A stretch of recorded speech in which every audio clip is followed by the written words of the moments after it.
തന്നിൽ നായക, എന്നും നീ തന്നെ എന്നെ കാവൽ ചെയ്യുന്നവൻ.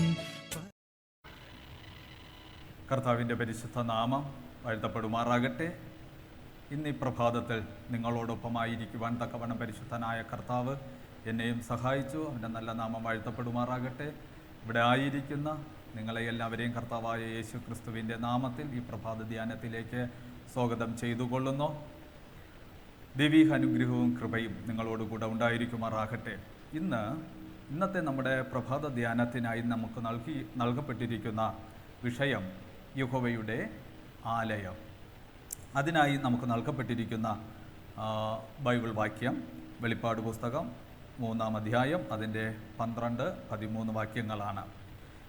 ജയിക്കുന്നവന് ഞാൻ എൻ്റെ ദൈവത്തിൻ്റെ ആലയത്തിൽ ഒരു തൂണാക്കും, അവൻ ഒരിക്കലും അവിടെ നിന്ന് പോകയില്ല. എൻ്റെ ദൈവത്തിൻ്റെ നാമവും എൻ്റെ ദൈവത്തിൻ്റെ പക്കൽ നിന്ന് സ്വർഗത്തിൽ നിന്നു തന്നെ ഇറങ്ങുന്ന പുതിയ യെരുശലേം എന്ന എൻ്റെ നഗരത്തിൻ്റെ നാമവും എൻ്റെ പുതിയ നാമവും ഞാൻ അവൻ്റെ മേൽ എഴുതും. ആത്മാവ് സഭകളോട് പറയുന്നത് എന്തെന്ന് ചെവിയുള്ളവൻ കേൾക്കട്ടെ.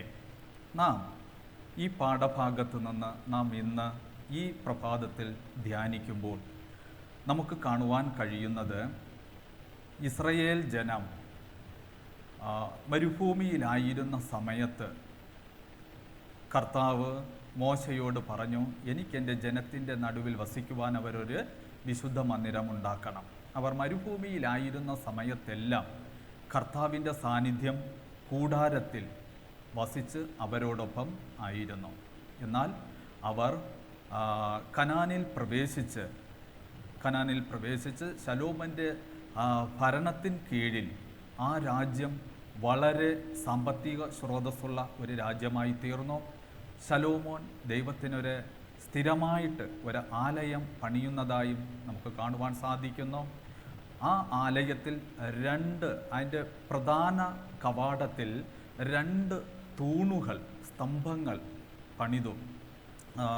ശലോമോൻ പണിതു. അതിൽ 2 തൂണിനും കൊടുത്തിരുന്ന പേരാണ്, ഒന്ന് യാഹീൻ എന്നും ഒന്ന് ബോവാസ് എന്നും.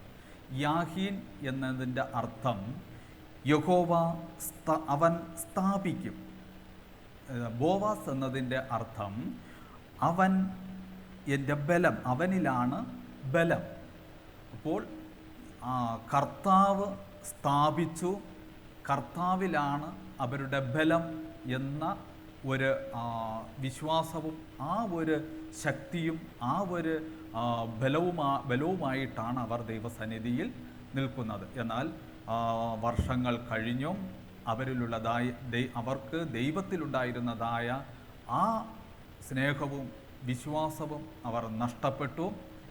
അങ്ങനെ ആയപ്പോൾ അവിടെ കാണുവാൻ സാധിക്കുന്നത്, ബേബിലോണിയൻ രാജാവായ നെബൂഖദ്നേസർ അവിടേക്ക് കടന്നു വന്ന് അവരുടെ ദേശത്തെ നശിപ്പിച്ചു, അവരെ പിടിച്ചടക്കി, യെരുശലേമിനെ നശിപ്പിച്ചു. യെരുശലേമിൻ്റെ മനോഹരമായ ആലയത്തെയും നശിപ്പിക്കുന്നതായിട്ട് നമുക്ക് കാണുവാൻ സാധിക്കുന്നു. ഈ 2 തൂണുകളെയും അവർ ഇല്ലാതെ ആക്കി. അതായത് യഹോവ സ്ഥാപിക്കും, അവൻ എൻ്റെ ബലം എന്ന് അവർ വെച്ചിരുന്നതായ 2 സ്തംഭത്തെയും അവർ നശിപ്പിക്കുവാനും ഇടയായി തീർന്നു.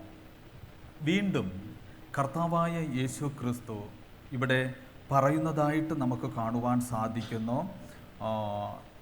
നാം വായിച്ചു കേട്ട വചനം തന്നെയാണ് വെളിപ്പാട് പുസ്തകം 3-ാം അധ്യായം അതിൻ്റെ 12-13 നമുക്ക് കാണും.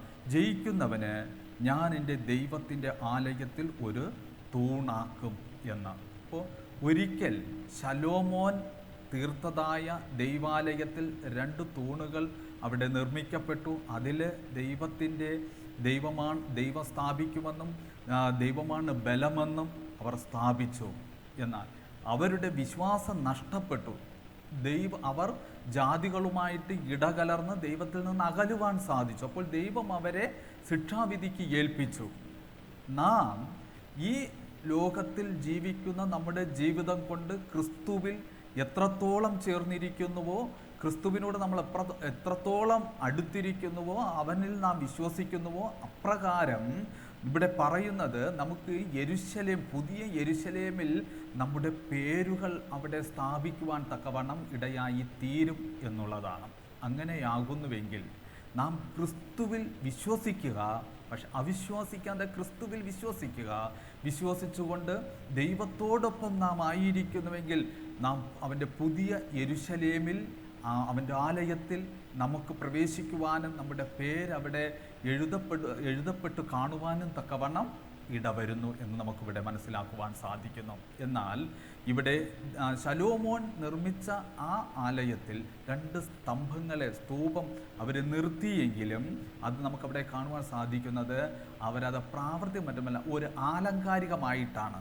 നമ്മൾ പലതും നമ്മുടെ ജീവിതത്തിൽ ആലങ്കാരികമായിട്ട് നാം എടുക്കുന്നുവെങ്കിൽ അത് നമ്മുടെ നാശത്തിലേക്ക് ചെന്നെത്തും. നമ്മുടെ പേര് പുതിയ യെരുശലേമിൽ കാണുവാൻ ഇടയില്ലാതെയാകും. നാം കർത്താവിൽ വിശ്വസിച്ചുകൊണ്ട് അത് നമ്മുടെ ജീവിതത്തിൽ അവൻ്റെ കൽപ്പനകളെ പ്രാവർത്തികമാക്കിക്കൊണ്ട് നാം കർത്താവിനോടൊപ്പമായിരിക്കുന്നുവെങ്കിൽ നമ്മുടെ പേരുകൾ പുതിയ യെരുശലേമിൽ ഉണ്ടായിരിക്കുവാൻ സാധിക്കും. ഈ തിരുവചനങ്ങളാൽ പരിശുദ്ധനായ ദൈവം ഇന്നീ പ്രഭാതത്തിൽ നിങ്ങളെല്ലാവരെയും അനുഗ്രഹിക്കുമാറാകട്ടെ, ആശീർവദിക്കുമാറാകട്ടെ. ഒരു നിമിഷം നമുക്ക് കണ്ണുകളെ അടയ്ക്കാം, പ്രാർത്ഥിക്കാം. പരിശുദ്ധ പിതാവേ, സ്വർഗത്തിനും ഭൂമിക്കും നാഥനായിരിക്കുന്ന അത്യുന്നതനായ കർത്താവേ, അങ്ങയുടെ മാറ്റമില്ലാത്തതായ വചനത്തെ ഞങ്ങൾ വായിച്ചു. പരിശുദ്ധനെ, അങ്ങ് ഞങ്ങളെ ഈ പ്രഭാതത്തിൽ അനുഗ്രഹിച്ചുകൊണ്ട് കർത്താവെ, ഞങ്ങൾ അങ്ങയുടെ മക്കളായി, അങ്ങയോടൊപ്പം ചേർന്ന് അങ്ങയുടെ ഇഷ്ടം പ്രവർത്തിക്കുന്നവരായി, അങ്ങയുടെ ആലയത്തിൽ ഞങ്ങളുടെ പേരുകൾ എഴുതപ്പെട്ടവരായി ഞങ്ങൾ അങ്ങയോടൊപ്പം സന്തോഷിക്കുവാൻ അങ്ങ് കൃപ ചെയ്യും. പരിശുദ്ധൻ്റെ കരങ്ങളിൽ ഞങ്ങളെ മുഴുവനുമായി സമർപ്പിക്കുമ്പോൾ പ്രാർത്ഥന കേൾക്കുമാറാകണമേ പരിശുദ്ധ പിതാവേ. ആമേൻ.